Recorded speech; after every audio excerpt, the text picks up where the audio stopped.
Hi textile buddies, I'm Darya, textile and surface pattern designer, painter and educator. On this channel we talk all things textile pattern, color and artwork, and artist motivation. Patterns are everywhere. Yes, I released my first class on Skillshare, so I'm going to call myself an educator now. I'm also formerly an ESL teacher. ESL stands for English as a Second Language, so I will take this responsibility and call myself that because I have an honors diploma in teaching languages, English and German. My class called Introduction to Surface Pattern and Textile Design has been very warmly received so far. Thank you everyone who joined it. Currently there are 107 students and I value each and every one of you. Also thank you for your reviews. Veronica, Yulia and Helen and Andrea and Cynthia have left feedback in the discussion section. There were some remarks about music being too loud. I will definitely take it into account. I was honestly a little afraid that it would be boring to listen to me for 2 hours, so I added music. But to my pleasant surprise, people are listening and I appreciate it very much. So in my next class, I will be more careful with background music, I promise. I think the next class will be something about creating actual repeats from hand-painted artwork, because that's what I do and I feel that's what draws people to my content. Please feel free to write what you would like to learn. So let's get back to business, because I also recently received a comment on one of my YouTube videos that it took me too long to get to the point. So today we'll talk about design challenges. And if you are subscribed and watch my videos, you probably know that I constantly participate in Spoonflower Design Challenges, and I know that many of you do as well. Some other famous design competitions include Minted, which I personally haven't done, Golden Coil Notebook Cover Design Challenge that has become a yearly thing. I did it once with no luck, and last year a new company appeared called Natural Roots American Milled Fabric. They did an art call, maybe even more than one. Hector and Bert Gift did a design contest as well on wrapping paper. Liberty Fabrics does a contest for young designers or something like that, but that one is only open to the UK designers. Bummer, I would definitely do that one.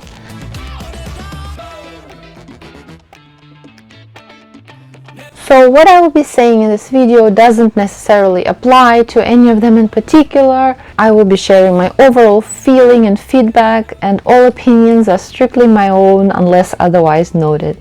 Also, I'm a watercolor painter. I have done several shows at local art centers where you pay about $40 to submit, then they select your artwork or don't, but usually they do because they want to encourage people to enter. They earn money this way and you get a chance to win prizes. It happens online as well. It can be an online art show. I stopped doing them after a few and I will explain why. So first, what are the pros of design challenges and art competitions? If you aren't subscribed, please take a second to do so and like this video. The number one pro is that they help you enter the more professional mindset, so to say. You are entering a design or art community of like-minded people, also your competitors, which isn't a bad thing because competition helps the field develop. It pushes us to get better, and that is the second pro, I think. Trying to hone our craft, improve our skills to do better in a challenge can enhance the overall market of surface pattern design. Number 3 pro is the exposure. More people get to see your work, check out your other designs and art, and hopefully buy something from you or offer a collaboration. Number 4 plus is the chance to win a prize, which might be money or publication feature or a collaboration and so on.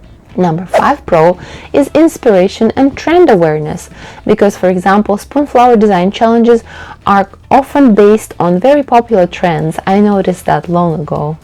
And if it's a particular company holding the competition, they most likely use a brief that requires artwork that is in demand. Now let's move on to the negative sides of the design challenges, because that's why you're here, right? First of all, challenges are a giant lure for designers. Can you imagine you as a company have this almost unlimited resource, new designs being constantly created for you, and you don't really owe designers anything. You just pick top 20 or 50 or 10 winners, give them a little prize, and that's it. It kind of reminds me of a lottery in this sense. And I think this is the biggest problem with design challenges, this imbalance of the effort we put in and what we get in return. Exposure is very elusive. It's here today and gone tomorrow. My best result on Spoonflower was the 9th place. That design did sell for about a year, and now it doesn't really sell that often. Design challenges are deceptive and time-consuming, and it's really questionable if they are worth it. They can be. I'm not saying they have to be stopped completely. It's just a matter of how much time and effort you're willing to put in and what your acceptable reward is. You don't have to aim at winning. The participation itself can be enough for you, and there's nothing wrong with that. As you do more design challenges, your skills will progress and you will become a better designer, and no one can take it away from you. The second con is that design challenges are very addictive. As a recovered Spoonflower Design Challenge addict, I see now how much time I wasted on them, waiting for a magical win, a chance, and so on. I could have spent that time working on my portfolio online, or pitching to my dream companies, or recording more classes for you guys. But it's so much fun to design challenges instead. I have read or heard this phrase in one of the design communities, or maybe in a YouTube video. It's not my thought, but I actually really agree with it, that posting on Instagram and doing design challenges has a small feedback loop, and it's rewarding. You post it, someone likes it and gives you votes, you receive the dopamine rush, and it makes you feel something real and meaningful is happening. And it is in a way. But the real work is boring and tiring, searching for art directors' contacts to pitch to, writing the pitches, doing portfolio selections for particular markets, curating your portfolio online. Everything is tedious work. Or for example, I design silk scarves, and some of them are just all over patterns, but most of them I try to make more interesting, so I design borders and make more complex patterns. And when they sell, it's an amazing feeling. I also make more money on them than, royalties on Spoonflower, but actually designing them, doing mock-ups, posting them in my shop, and the search engine optimization is the work that I sometimes put off for months. It seems so much faster and easier to upload to Spoonflower instead and do another fun challenge. The third negative point about design challenges is they are oversaturated. It's extremely difficult to go over all the designs. And while I appreciate the approachability and always encourage new designers to participate, sometimes the rules are broken, people don't follow the topic and just submit solid colors or AI, or things are not in repeat, and so on. So the oversaturation affects both the chances to win and the voting process for the voters. Number 4 is design challenges are unfair. Surprise, surprise! I already mentioned the imbalance of effort and what the platform gives you in return. They profit off of you way more than you profit off of them. I often read comments from artists like, I spent 8 hours on a design and somebody's other artwork with a simple stripe won. As a watercolor painter, I sometimes think this watercolor pattern is far from being perfect. Of course, tastes differ, people can vote for whatever they want, and it's a part of the game. So let's talk about the voting process itself a little bit. People can vote for a variety of reasons. Some people only vote for their friends, for example, and last year when Spoonflower changed their design challenge experience, the number of votes dropped down for me significantly, and I know for some other people as well, for many people. And I also noticed that discrepancy between likes and votes, and it's been twice less for me typically. If I got 100 likes, for example, when the challenge was over, I saw that I had 50 votes. And honestly, it drew me up the wall at first. I was like, if people like my design, why don't they vote for it? The answer came unexpectedly a few months later. I was in a Facebook group and someone asked exactly this question. Why do people do this? The answers were a very interesting read, to say the least. Some people said, if I feel like the topic isn't very well reflected, but I kind of like the design, I will favorite it but won't vote for it. I liked the answer of one of the artists there who said, I don't need your likes out of pity. If you aren't voting for it, there's no need to favorite it because you don't like it enough. Well, I still appreciate the likes, of course, but since it's a contest, I would appreciate the votes as well, because I personally vote for all designs that I like, and that includes my personal tastes, my friends' submissions, and most importantly, designs that I think are strong, meaning in reflecting the topic in color, composition, rhythm, pattern application, and so on. I also like quirky designs. I like designers who think outside the box, so I usually vote for them. But I also vote for very commercial designs.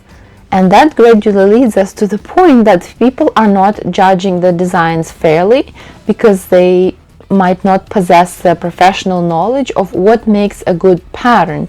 And that's why the results are so fluctuating. But the thing that shocked me the most was that quite a few people said they only vote for the potential winners, and that's it. At least 3 votes are required to submit, and first of all, it turned out that many people don't realize you can vote for more than 3 designs, and secondly, they are trying to guess the top 3, and they say they only vote for the designs they think will win. My mind was blown. What do you think of this logic? Write in the comments. Of course, everybody is entitled to their actions and opinions, but I'm entitled to mine, okay?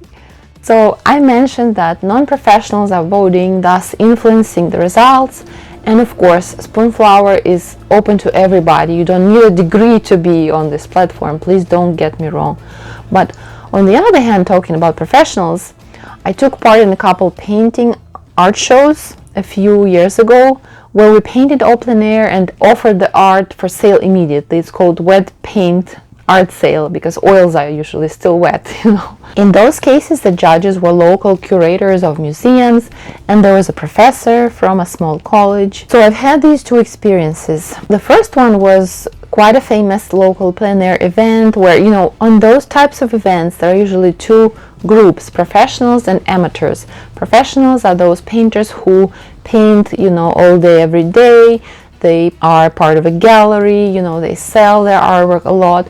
And amateurs, you know, I usually do the amateur category because, you know, I'm not a painter 24/7. I'm a designer first and foremost. So the judge there was from an art museum. I had no question about his professionalism. You know, I Googled him, I looked him up, and you know, the way he spoke was persuasive. But the thing is, there was so much artwork there. It was a popular event. I think everybody there was shocked that there were so many artists. They advertised it really, really well on social media. And what he selected seemed kind of hasty and very subjective as always.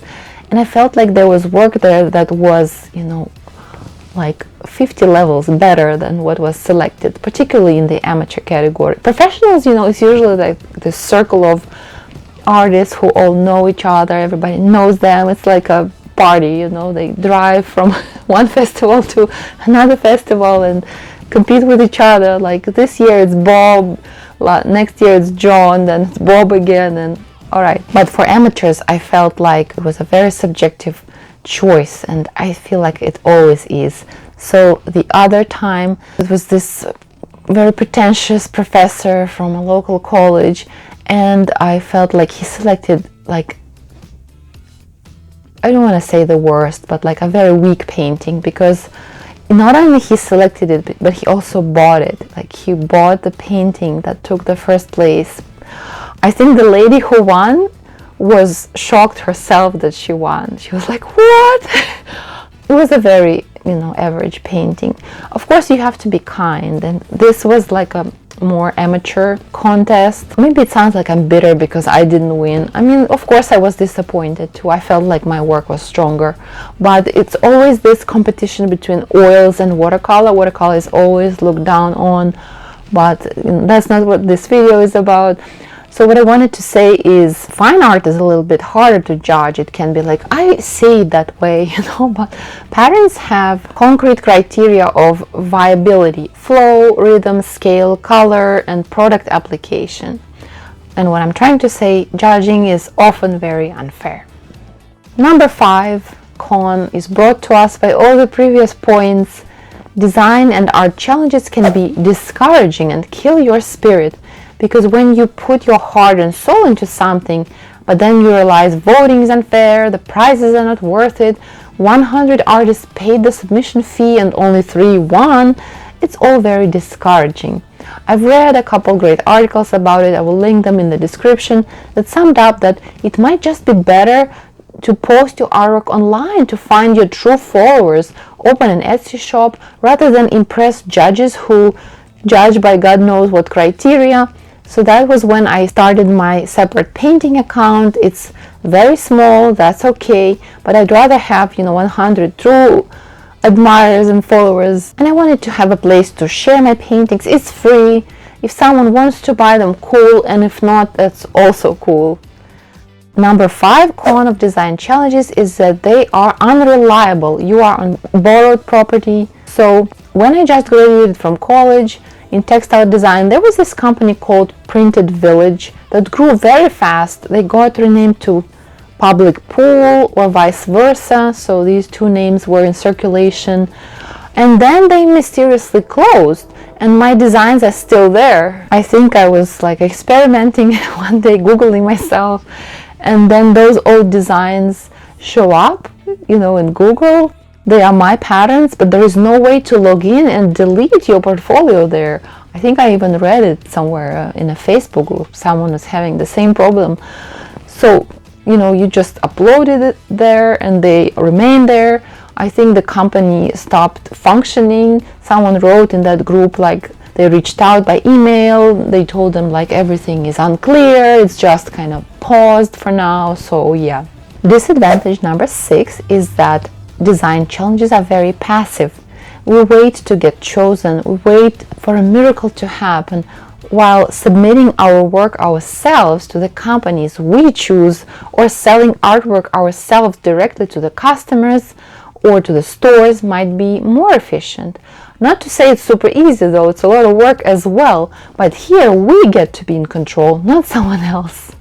The last drawback, number 7, is that some contests, not all of them, create conditions that are very unfavorable for artists. They can strip you of copyright, for example. Here is an excerpt from a puzzle company's design contest rules that was held a few years ago. The company shall have the right, where permitted by law, to print, publish, broadcast, distribute, and use in any media now known or hereafter developed in perpetuity and throughout the world without limitation your entry for news, publicity, information, trade, advertising, public relations, and promotional purposes without any further compensation, notice, review, or consent.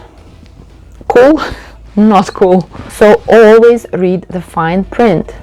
What I like about Spoonflower is they always credit the artist. They are no saints, but at least my business name is always there and I own the copyright and I can use these designs in other places. So whether my designs are sold on Etsy or eBay, I'm always credited, and they can only do it if you check the box that you agree for your products to be distributed through those channels. Well, I hope you get me right. I am not saying all design challenges and art competitions are evil. I'm just saying don't be fooled by their sugarcoating the actual facts, and decide what is acceptable for you and what is not.